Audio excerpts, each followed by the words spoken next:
morning guys. Ayan, nasa labas ako. Ang lamig sa labas, ang lakas ng hangin. Ayan, bibili ako ng halaman at saka bulaklak. Tingnan nyo guys, ang daming tinatapon ng mga bike.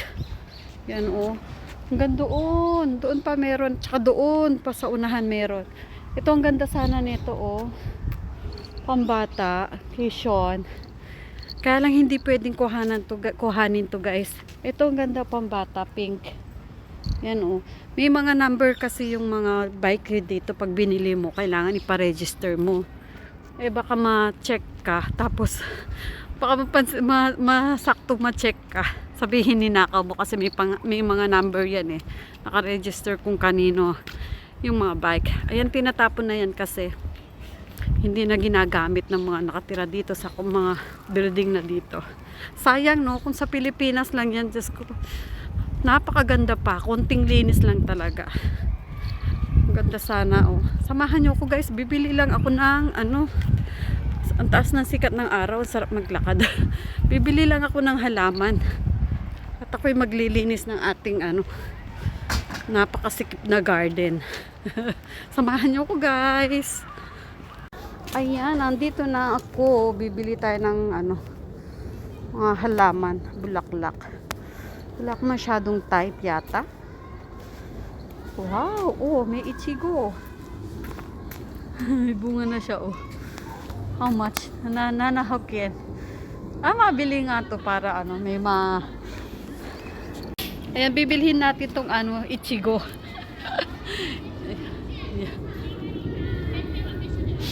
Para may maano si Aimee tsaka si Sean mamaya. Bibili muna tayo ng halaman. Magandang halaman ngayon. Wala silang masyadong magandang halaman. Yung maliliit lang ang gusto ko ilalagay natin sa harap ng bahay. Ayan, para maiba naman itong bilhin natin guys.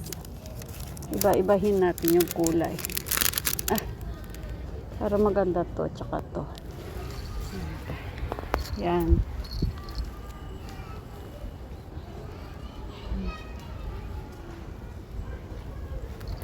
Para masyadong maganda.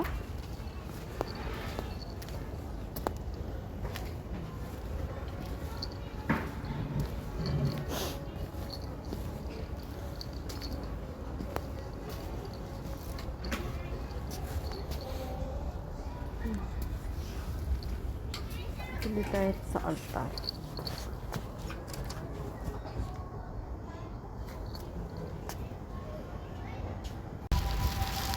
Ayan, ang ganda ng panahon guys. Man langit. Kaya lang malamig. Ayan, nakabili na ako. Ito lang naman ang binili ko. Bibilhin ko sana yung yung gray, budo dyan yung strawberry. Kaya lang, expensive. Magpa-practical na muna ako today. Ayan, tsaka to. Mag-aayos muna ako ng ating halamanan mamaya. Ayan, sarap maglakad-lakad guys, Walking kahit malamig. At dito sa mga bike na to guys, hindi ako makamove on. Kung pwede nga lang talagang ihagis ito sa Pilipinas, ihahagis ko to para ipamigay sa inyong lahat. Magaganda pa talaga siya guys, at saka malinis. Ito type ko, kaya lang di pwede. At pag uwi ko ng bahay, diretso linis na tayo ng garden guys. Kaya ayan, pinagtatanggal ko na yung nasa gilid ng bahay namin. Super tagal na ng mga halaman na yan. Si Obachang pa ang nag-aalaga. Si Okasang nga, ayan andyan lang naman sa gilid yung mga yan dati. Kaya ayan, pinagtatanggal ko na pati mga paso. Yung iba kasi medyo may edad na yung mga halaman, kaya malalaki na yung ugat nila. Kaya binawasan ko muna yung mga halaman natin na yung may edad na, kaya ayan. Madami naman tayong paso na paggagamitan next time pag may mabili tayong medyo ibang klaseng halaman naman. At yan, nag-globes na ako dyan guys. 2 patong na globes yan kasi ang lamig talaga guys. Hindi ako mapapagod sa paglilinis dito sa garden natin. Ay Diyos ko po, ang lamig. Lamig ang kalaban mo dito guys. Kaya ayan, yung sipon ko tulo-tulo. Joke lang guys, pero malamig talaga. Ang lakas kasi ng hangin today, kaya talagang mafe-feel mo yung lamig.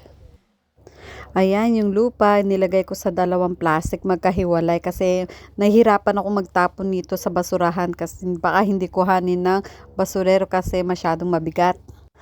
At ito ang ating bagong halaman for today. Ang ganda ng bulaklak niya guys. O, dalawang klase o dalawang kulay ang binili ko. Isang pink at saka isang purple. Hindi nga nagkasya sa pasong mahaba na to ang apat. Kaya tatlo lang ang nilagay ko. Yung isa nilagay ko na lang sa maliit na paso. At habang nag-aayos ako ng halaman guys, napakaseryoso pala ng mukha ko. Hindi ko napansin ganito na pala yung face ko. Seryosong seryoso talaga oh. Pero sa totoong buhay talaga guys, seryoso ako. Joke lang. Ayan, fresh na sila. Nilipat ko lang yung isa dyan. Ito lang ang bago nating mga halaman po today. Yeah. Sana magtagal kayo guys ha. Sana magtagal kayo ha. Ang ganda ng kulay nila oh. Yan, sila lang naman ang bago natin. Yan, dati pa yan oh. Pagkatapos ko dito, sinundo ko na agad si Amy. Sabi ko sa teacher niya, susunduin ko siya ng alauna. May pasok na kasi ako bukas ng straight ng 5 days. Gusto kong magkaroon ng oras sa kanila. Kahit konting oras lang na alam ko kasi kulang yung naibibigay kong time sa kanila kasi may trabaho nga ako. Bukas may pasok na kasi ako at saka sa Saturday, panggabi naman ako. Kaya kailangan ko talagang bumawi.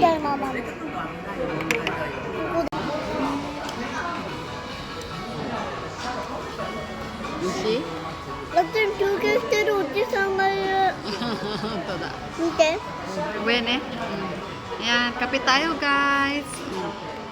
うわ、だ。 Pagpasensyahan nyo na guys kasi ito ナ lagi ミちゃんを見せて。 lagi kami nagkakape o lumalabas.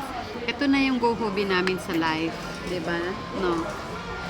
Ito na dito na kami nag-e-enjoy. Ito lang naman ang aming bisyo ba, kumbaga. Ay, yummy. Ta-da-da-da. Bye, 'di ba? Pagpasensyahan nyo na guys, ha? Palagi kaming kumakain sa labas, ha. Ano lang naman 'to, hindi naman mamahalin yung pinupuntahan namin. Mumurahin na place lang naman. Ito na yung go hobby ko talaga sa sa buhay. Sa pagkape-kape sa labas. No, Amy.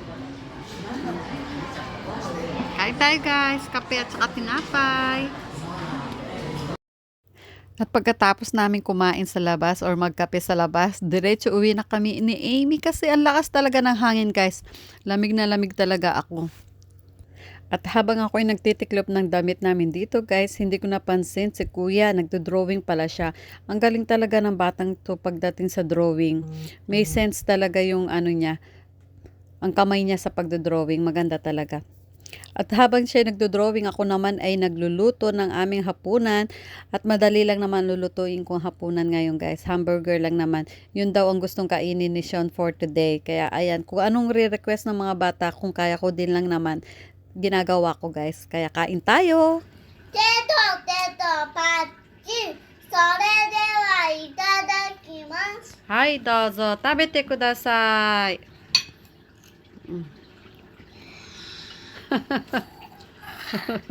Ayan, Siyangkong iyo. いただきます。 Ayan, hamburger lang naman tayo for today. At saka yan, chawang mushi. Prutas lang naman yan. Hanggang dito na muna ang ating vlog for today guys. Maraming salamat sa panonood. God bless!